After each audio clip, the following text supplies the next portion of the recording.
Merry Christmas, Mr. Howell. Hey, happy holidays to everyone out there. Looking great, looking sharp. Oh, thank you. I just got off my sleigh, or actually I just walked from my bedroom into my office at my house. So it's as exotic as my life is right now, but it's good to see you. How are you today? I'm doing great. We got a lot of fun stuff going on right now with the chorus. Lots of good projects out there. So things are great. Yeah. I mean, if you haven't checked it out already, the chorus, if you go to soundcloud.com/chorus of Westerly, there's an entire Christmas Pops, 13 albums up there for Christmas. Albums. 13 albums. We really released the vault. 13 tracks up there. A lot of your old favorites. We got the White Christmas, the Santa Claus, the Winter Wonderland. What else we got up there? We got a 12th Night medley. Versions of the Donkey Carol. Yeah, that's right. Right. We start from Donkey Carol chant and we move all the way to the present. History of Donkey Carol. Check it out, soundcloud.com/chorus of Westerly. And this is we're airing a chorus on Wednesday night at just before this. We were on Classical 95.9 WCRI FM. And tomorrow on Christmas Eve, at 8 o'clock on Rhode Island Public Radio, the Publix Radio, 89.3 FM, and streaming at thepublicsradio.org. You can catch a Christmas Pop show. That's tomorrow night at 8 o'clock. And then Christmas Day, that'll air at 1. And also WBLQ will air Christmas Pop's radio show on Christmas Day at 9 a.m. So you can check that out. And we got lots of other cool stuff coming, which maybe we'll talk to you about at the end of the show, including a very special community chorus show next week. But in the meantime, let's bring in our co-hosts on this Christmas community chorus show from around the world. Bring them in: Amy Blanchett, Andrew Bongo Ledestri, and Mike the Cheese Light Freitas. There they are. I don't know. Mike, how are things out in Fargo? Ufta. Really well. Yep. I like it. Hello, friends. Elf on a Shelf. You're looking well tonight. I took a side job. I'm sitting on a shelf and just watching to make sure you do good things. Well, that just really replaced the white whale in my nightmares. So you're welcome on all of that. And Amy, you're looking like you have your Christmas Pop bling on. That's absolutely. When someone tells me the dress code is festive, I am ready. I am. She's the shiniest lady I've ever met. She's pretty shiny, but she brings the class level of our show up about 5 or 7 notches here. So thank you. But speaking of bringing the class level of our show up 5 or 7, maybe 300 notches today, boy, we have some guests for you tonight. We've got the amazing, the patient, the humorous, and the wonderful Molly and Lora MacLaughlin. Bring them on in here, Ben, our guest for the community chorus show. Welcome, my friends. Welcome. It's so great to see you both. You're looking well. How are you? Ladies, wow. I'm pretty good. How are you guys? Super. We're dressed. We're in our offices and in our bedrooms, dressed in holiday gear. How could we be more? Like it was Christmas Pops weekend. You know, had to look good for the audience and the people. You know. I mean, exactly. I mean, it was a little weird. I went out my back porch and just started telling my neighbors where the exits were in my yard and asked them to please shut off their phones. It was a little odd. And then of course, I had my kids dress up as reindeer and I sent them up and down Landry Avenue during Santa Claus is coming to town. So. You know, it worked. Few people honked at me, said hello. You know, it was nice. We had snow on the ground. So you two are both in Westerly right now, and you share the same abode. Is that correct? Yes, We've seen a lot of each other. A lot. Like a lot. I bet. So we must be a breath of fresh air. Nearly. Yeah. Just all the time. Yep. Well, we're delighted to see you. Now, you two, for the dining and dancing pleasure of our audience out there. So you two and your families have been involved in the chorus for a very long time, and we're going to come back to that in a second. So have you tell us a little bit about that. But why don't we start with you, Lora? Lora is there on my left, your right. I don't know. Laura's right. That's Lora. Yeah, there you go. And then Molly's the other one. Lora, let's start with you, and then we'll punt it over to Molly. What have you been up to? You are a teacher. I know that, but tell me a little bit about what your life's been like in this world of COVID-19. Oh, okay. Well, they sent us all home on March 13th. And, then they were like, hey, we're having school vacation. And then they were like, hey, we're never going back to school. That is a vacation. Yeah, that is something. So I taught from the guest room for like 3 months. We have been back in school since September. And some of us have quarantined as positive cases have popped up in the classrooms. But other than that, we're just trying to truck along. And are you finding that? I mean, Aimée also is a teacher on our line with us here. How have you found the experience of teaching, having to do so much stuff virtually this fall? It's a lot of extra work, because you have to make sure that you can do work with the kids in the class and the kids that are videoing with you like we are now. Yeah. And it's not just hats and jokes and sunshine. You have to make sure they learn things. So rough. So you guys are on a hybrid system. You've got some kids in a classroom, and then you've got other people that are on a Zoom sort of call. Yep. So you just kind of put the laptop in front of you like we are right now, and you talk to the laptop and the kids in front of you at the same time.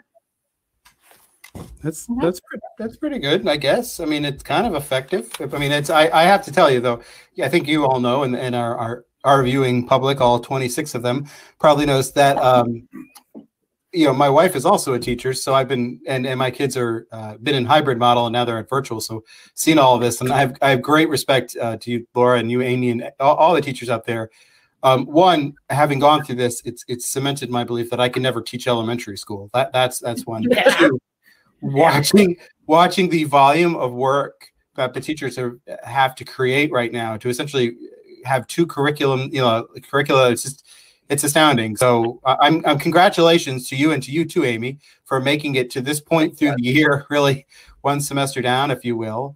Molly, let's kick it over to you. So what now? I know what you do, but tell us as much as you can. I know it's a trade secret, but what are you up to these days with your job, and what exactly do you do these days? Sure. So I work for a Westerly Credit Union. I work in our operations department.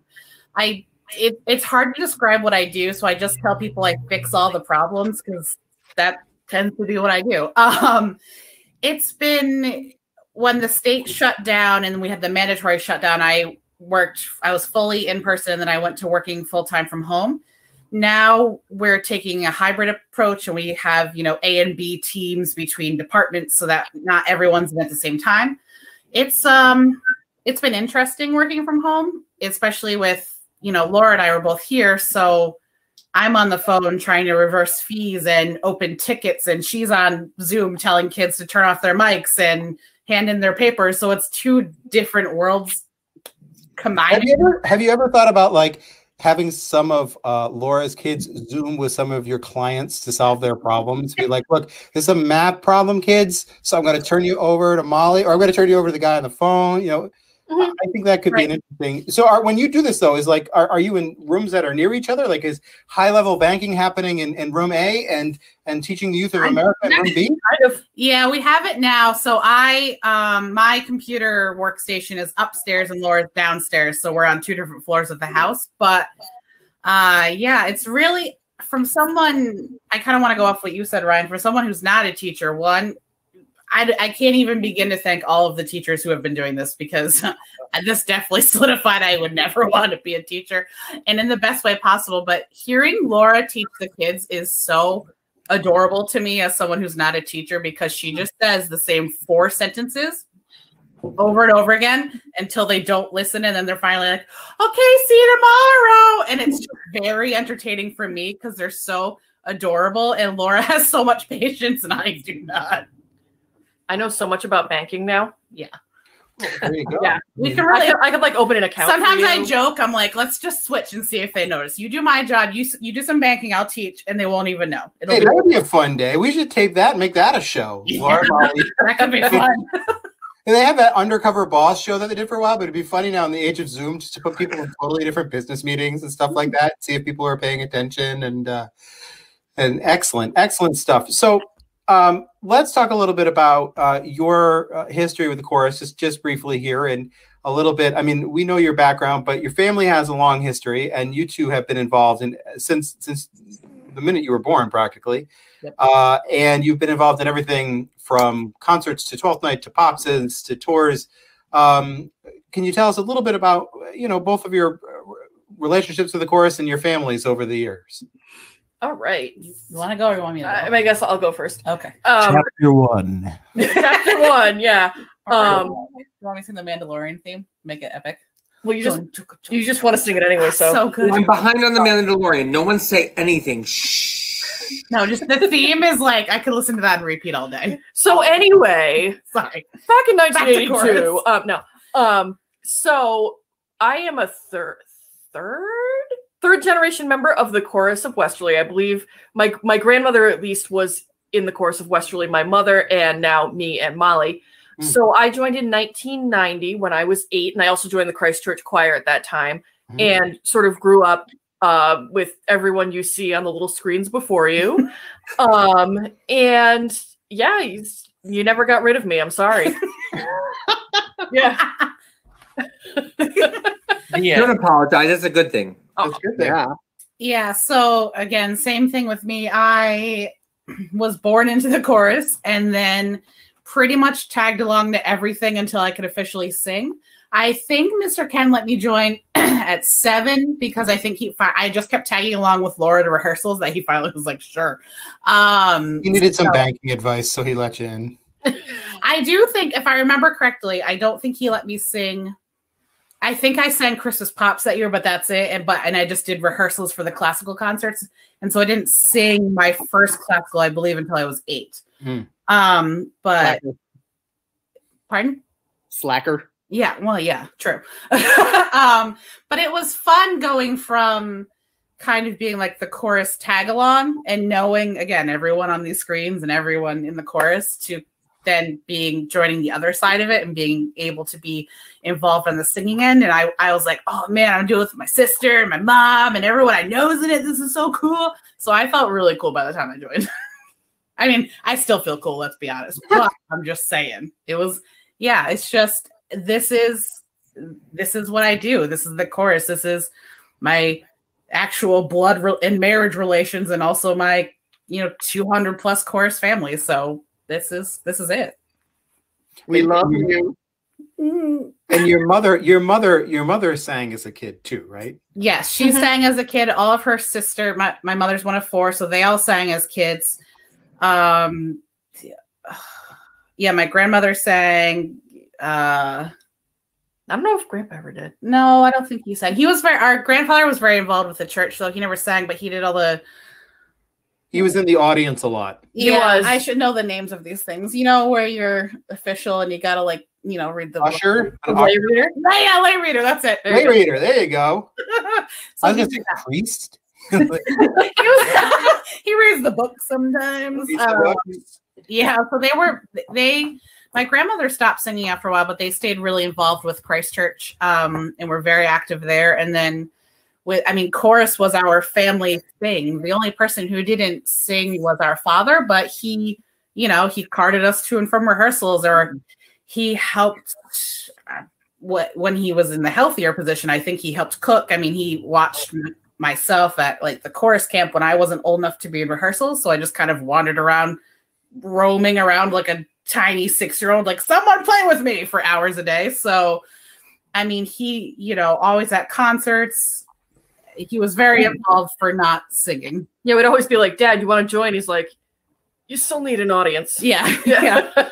It's so funny how that works out. I think of Craig as just as much of our family as anybody who sings in the chorus. I actually don't have recollection as to whether or not he sings or doesn't sing. I think of going, I think of signing up for fishing and going fishing with Craig at Camp Bogans. Do you know what I mean? Like, and then you just assume that he's like that other guy that sings with us when we sing. Like, and to think that he doesn't, he's just a chorus follower is, you know, we're all one family in one way or another. Exactly. It really is. Yeah. He was very involved in, you know, by the time I joined chorus, like I said, it was really the driving to and from rehearsal was his main position, which was just driving me around. But yeah, he was very involved. So it's been a family thing. And, you know, now mom is married to John Wilkes. So that's like gaining a whole new family right there. So we're just, you literally can't get rid of us. If there's ever like a sweeping epic like series of novels written about the chorus, I feel like that's going to really feature extremely heavily. Yeah.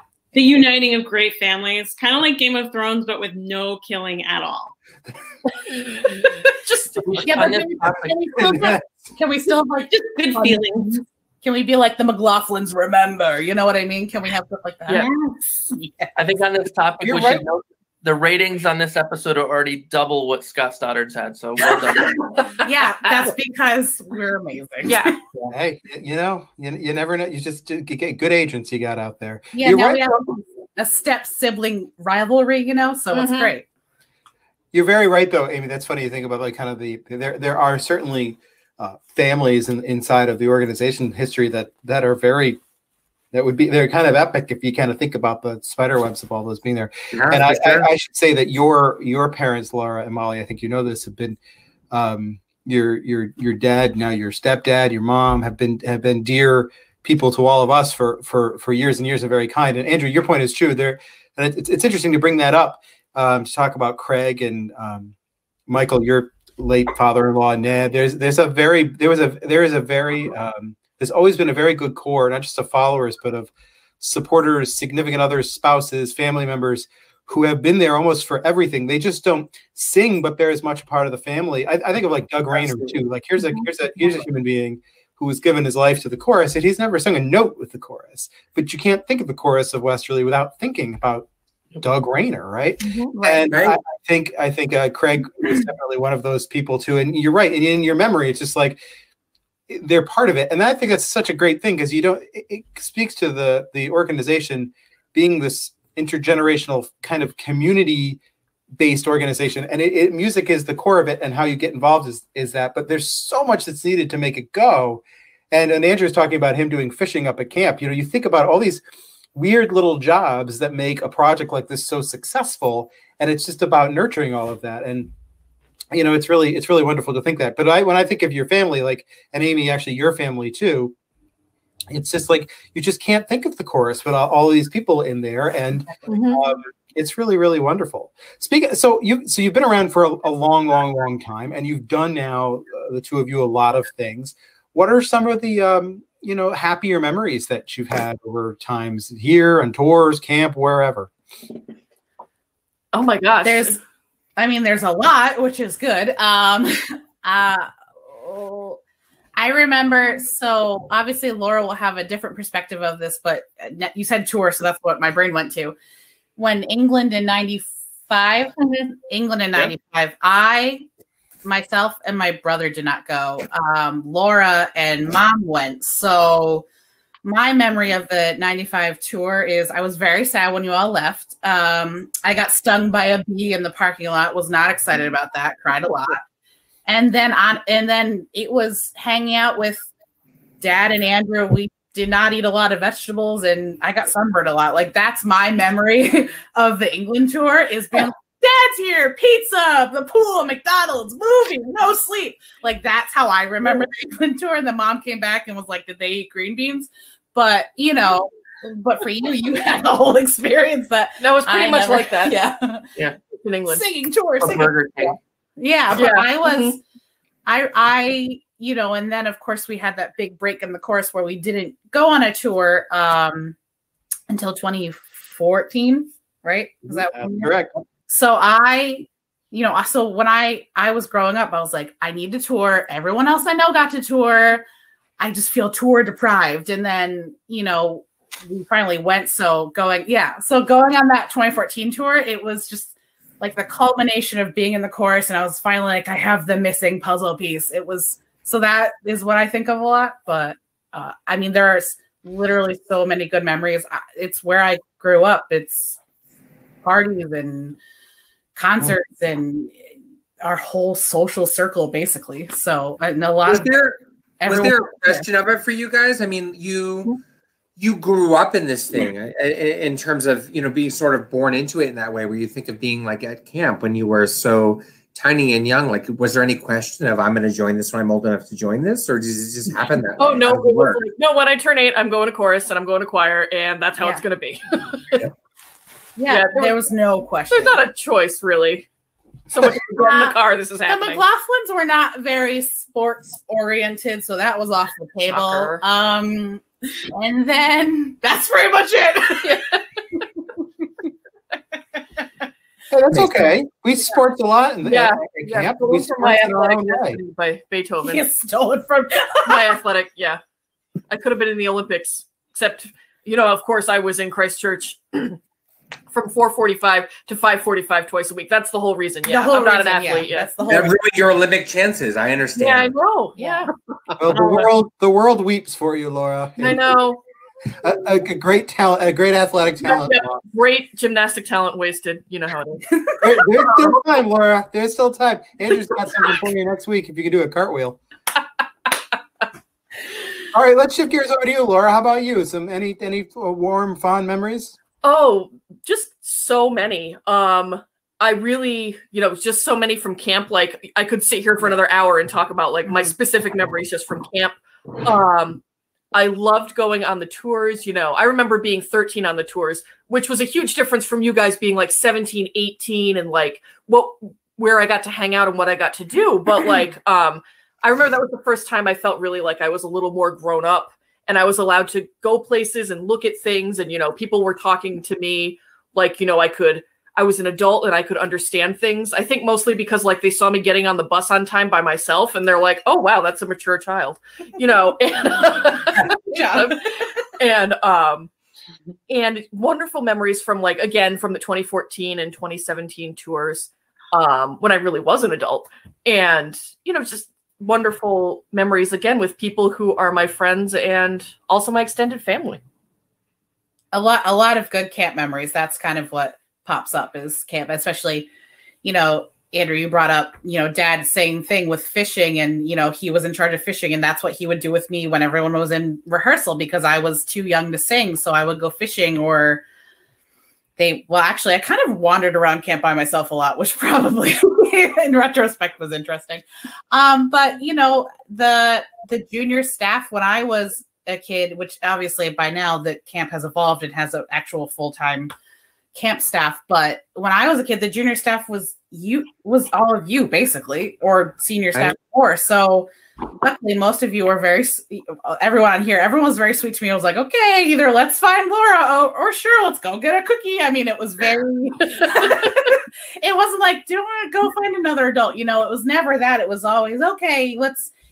It was like everyone else was my big sibling, which I really enjoyed for me. So a lot of my fond memories are, you know, if Laura was in rehearsal, someone else took me, or just kind of, I mean, I was never alone at camp. I always had an adult or, you know, a young adult to kind of hang out with me until something else happened, you know? So it was very, you were never, and the same thing happens with camp now. And I think with chorus, now that we're the adults, we do the same thing with the children. You know, what are you doing? Come sit with me. Do you want to have dinner with me? Do you, you know, tell me what you love about this piece, or tell me about your schooling. Just as I feel like the chorus is that place for, especially with the kids program, and Andrew, you've really developed the kids program, which is awesome, but it's that place for all the kids to kind of come together and have that place where they can have one another and have that friendship. And sometimes these are the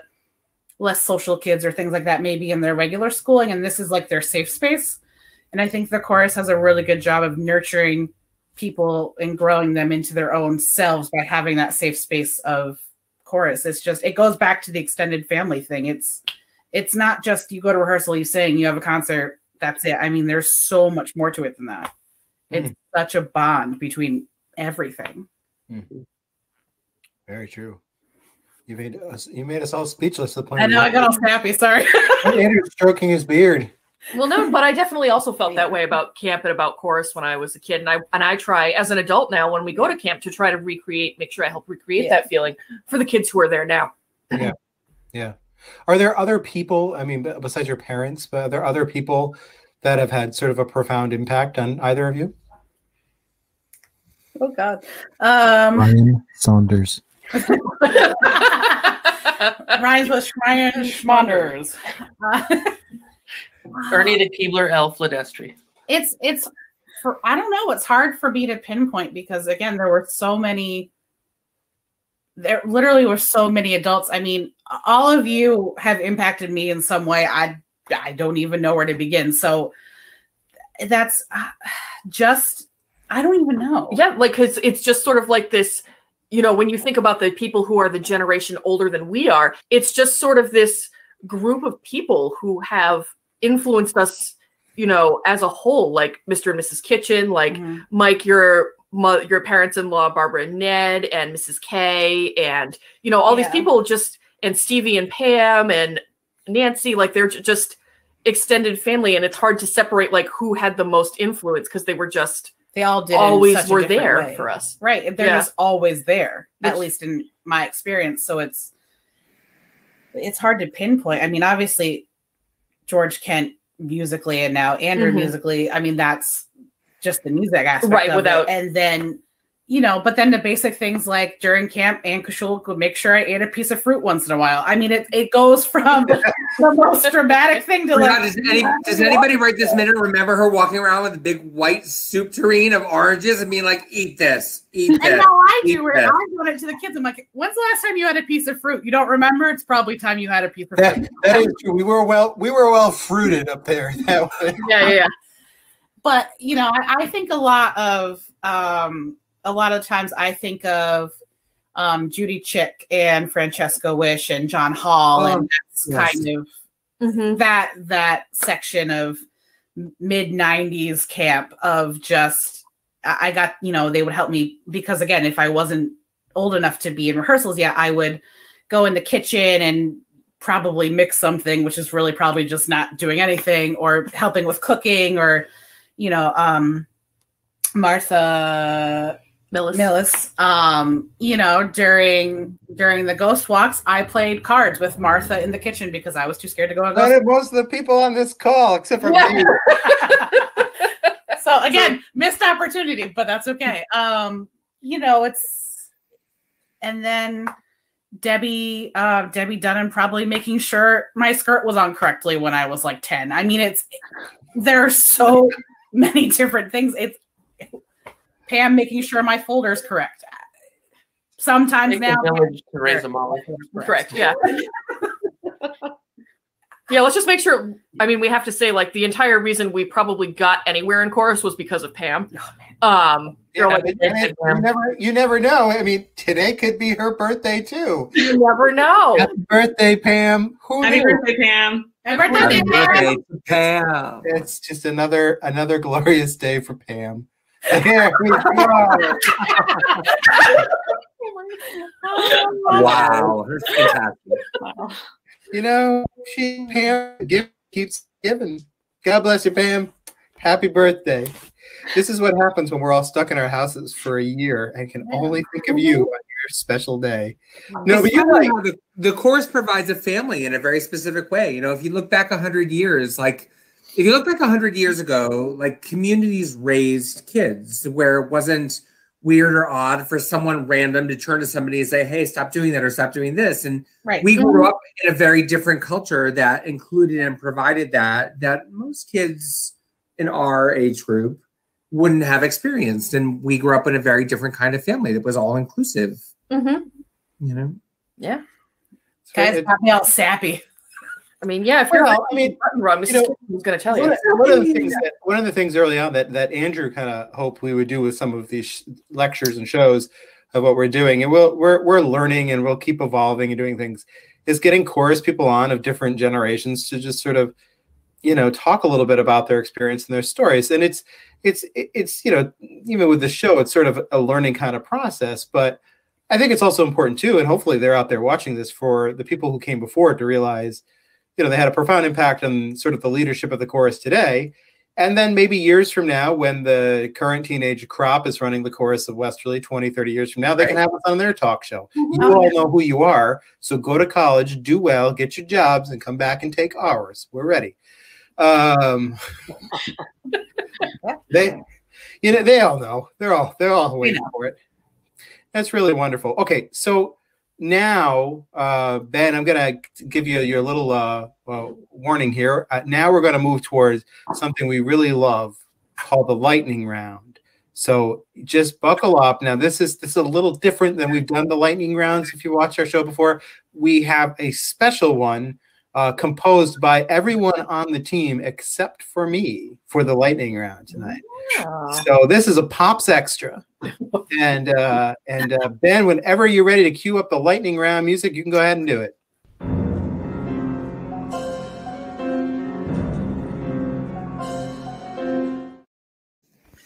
All right, the lightning round rules are very simple. You just have to respond to whatever you hear. You can't think too much about it. All right. Please get ready. Mike Freitas, let's take it away. Either one of you, how do you capture the wind on the water? Breeze. No, it's probably a video camera. How do you count all the stars in the sky? With your eyes. Slowly. I think satellite technology, so no. How do you measure the love of a mother? With the tape measure. That's actually correct. How do you write down a baby's the first thing? Ooh. Or how do you write down a baby's first cry? Tape recorder. No, I write down, so pencil or pen would have been acceptable. Yeah. Hey, Molly, Laura, do you hear what I hear?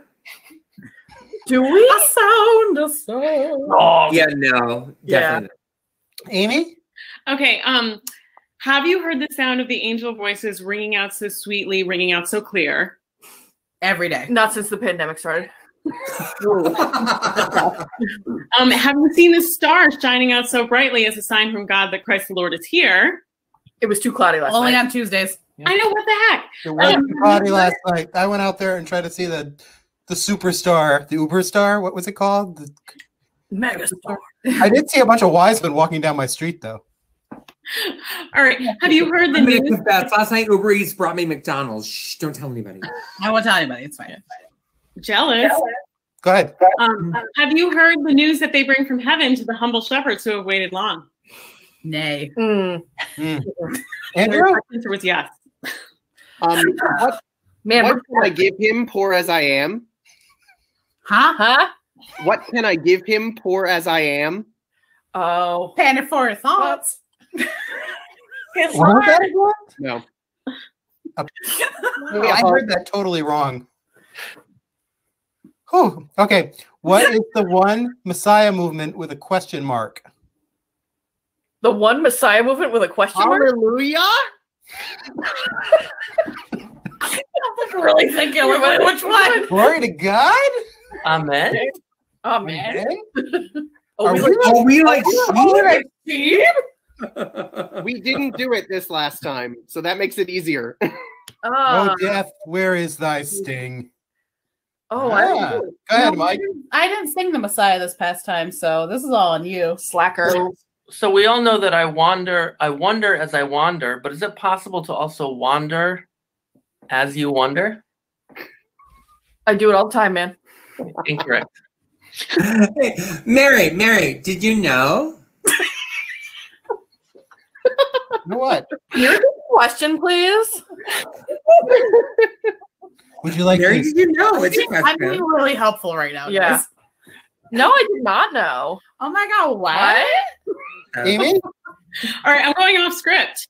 Okay. Would you rather accept 6 geese a laying or 12 drummers drumming? 6 geese a laying because 12 drummers drumming. Ever. Yeah, but geese are jerks. 12 drummers drumming. At least they'll go away. They're laying geese. That's eggs for days. Yeah, but whatever you do, think about when was this song written, Amy? Like 200 years ago, 300 years ago? Like, what kind of dating app did they have back then? Like, I'm gonna send my true love 6 geese a laying. Could you imagine open up the door and be like, oh, these geese are these guys just jumping around? Very practical. I mean, the gold rings, fine. And what's with all the birds? I mean, it's just Charlie Brown. So many birds. There's one now. And that's for 4 French hens, not 3. Don't know. All right, Andrew Howell, you got the last one. What cheer? What cheer? Good cheer. And this has been another exciting edition of the lightning round. Close it up, Ben. Exciting.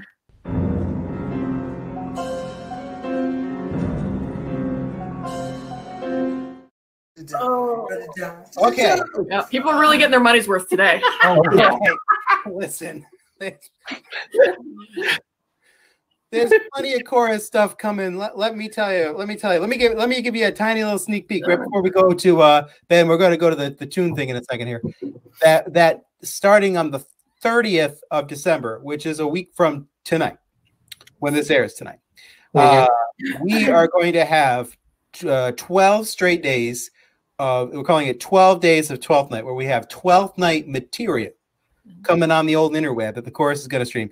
So next week on the old community chorus show, we're going to be joined by Darren Wood and Harvey Blanchett, and we're going to talk a little 12th night stuff. And then, Andrew, we got some other crazy stuff coming up. We've got a little mini concert, with some faces that you might have heard or seen in 12th night. Andrew Ledestri and I will figure out something for a night and something coming up there. You're gonna get something from our recent 12th night jester on the old interweb. There might be a chance for you to audition for a mythical show as a tree or maybe as a gymnast. We'll tell you how to do that. Oh, there's stuff coming. There might even be some Yep, finally. So if you think this crap is bad, I'm totally kidding. It'll be awesome. It'll be awesome. So we got a lot coming. Okay, so now I'm going to test all of your knowledge. Now you should be paying attention. We're gonna have some clips, and not everything is named that tune. I'm going to ask you maybe to. Here's the thing. We're gonna play you a clip. You're gonna get whoever gets it first. You get 1 point for naming it, 1 point for finishing the lyrics or the next line, and I'll give you 5 points if you sing the next line. Okay. I'm never getting 5 points. All right. Then let's name that Christmas Pops. Everything on this program was performed in a Christmas Pops. Okay. Yes, Andrew. Is it for them or is it for all of us? Oh, all of you can do it. All of you. I'm ready. Raise your hand. Okay. Ben, play clip number 1.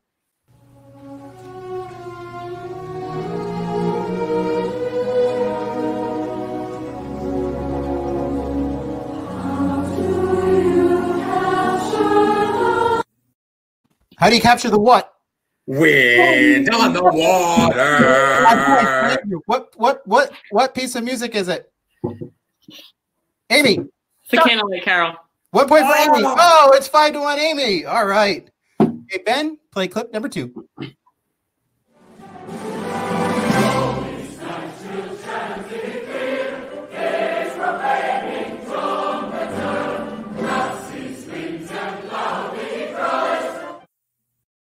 What? What does it cry? Oh, beautiful. A duet. And Laura, I'll give them both 5 points for that. And what piece is it? Come on, Mike, it's an easy one. It's Ocean House grand opening theme song. Chanticleer. Great. Amy's got 5 points. Andrew's got 10. Laura's got 5. Mike has 1-ish. 11. Okay. Play clip number 3.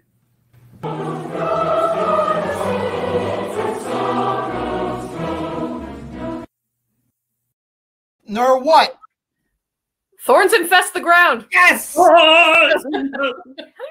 Amy gets points for singing. You get 1 point for saying it.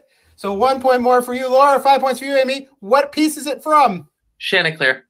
Joy to the World. What's it from? It's Joy to the World. Oh, Joy to the World. Amy gets it. The rudder arrangement. Wow.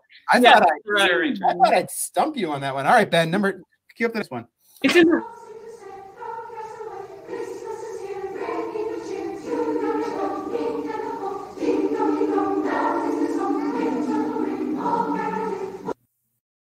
To hear words of good cheer from you.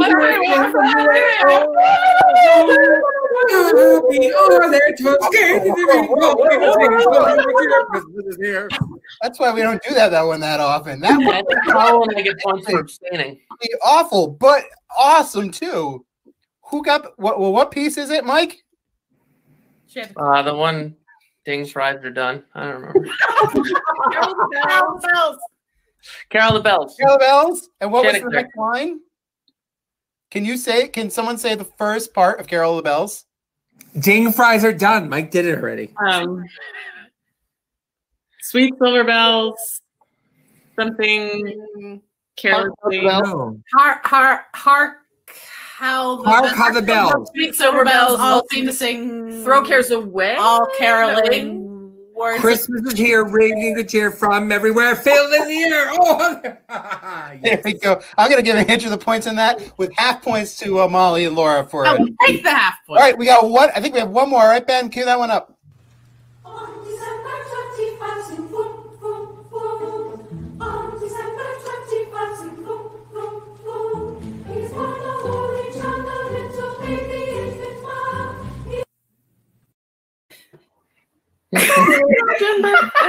He shall be the joy of earth. Sing boom, boom, boom. Yeah, That's correct. that's all I got. And that's Name That Tune, Christmas Pops. Hey, that was just a little sample of music that we've released online on Chorus of SoundCloud / Chorus of Westerly. Fum, fum, fum, that was the Mac Wilberg arrangement. Which is one of those. I wanted you to hear it all through because it's just a fun little chart going through there. So good job. You did very well with our Christmas Pops Name That Tune. So, well, my friends, we're reaching the end of our program. So here we are on the dawn of Christmas and a new year. The days are starting to get a little longer. There are things that are like vaccines and stuff on the horizon. Is there anything, maybe to all of you, is there anything you just like to say to the audience out there, the Chorus family, or any holiday wishes? Maybe we'll start with our guests, Laura and Molly. Oh. Thanks, Amy. I want to wish everyone a happy whatever you celebrate, and I hope you don't have to shovel snow because no one likes shoveling. And let's hope 2021 is a lot better than 2020. Yeah, let's have a genuinely happy New Year. Hope so, please. That's all I got. How about you, Michael? I think we should have a redo on Christmas and just do it again in like June. I like it. I like it. Yep. I like it. Like it. How about Angela Destry? Just wonderful, happy holidays, and here's to 2021. It's almost here. Thank God. No. Amy, how about yourself? Everything everybody else said. Plus, I wish us all exclusively light and fluffy snow to shovel for the rest of winter. Amen. Oh, I'm fluffy, Amy. No. Okay, Andrew, we'll send it back to the Ken Hall to you. Yeah, thank you all for sticking with us through all of this nonsense. It's been fun, at least for us, to put all of these things together. We've got more coming up in the new year. I hope you have a wonderful holiday. So I really want to thank you, Molly and Laura, for coming on and having some fun with us today and letting us have some Christmas Pops merriment fun with you. And to Andrew and to Amy, Michael, and Andrew Ledestri. Andrew, we got so many Andrews on this call, and I'm Ryan Andrew, so there you go. So no, and lots of people named with A's that start their. I guess not us, Mike or Laura or Molly, but whatever. Anyway, Andrew, Amy, Andrew, Michael, Laura, and Molly. Thank you all very much for being a part of that, and to our regular co-host, thank you for being with us all fall, and to everyone out there watching us all fall. Thank you again. We'll have a show next week, centering around some 12th Night Memories with Darren Wood.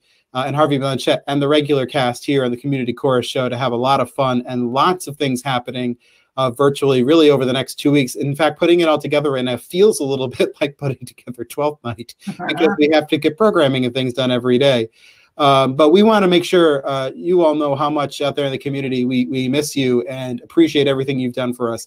The Chorus of Westerly has had to really evolve very differently this year, but we are alive and well, and we will be back. And we'll be back in person when we can, and good things are happening. But we care for all of you very deeply, and it is just an honor for all of us here to sort of have the keys to this institution and get to do all the stuff we get to do with it. We wouldn't be there without all of you.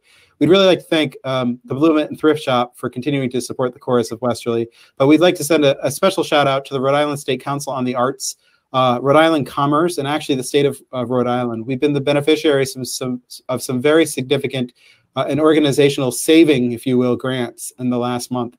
And to all of those people at the state who are working so gosh darn hard to take care of so many people, we want you to know that we appreciate it, but especially to the folks at RISCA who always are out there looking out for us. Thank you for support without end, frankly. We've had support for RISCA for 50 years.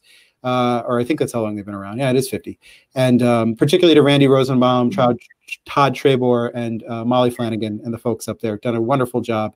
And finally, a special thanks to Ben Barber, who is behind the glass, if you will, who's been producing all of the Chorus of Westerly shows, along with his friend Dave DeAngelis, all fall. But Ben's really been the brains behind a lot of things happening out there.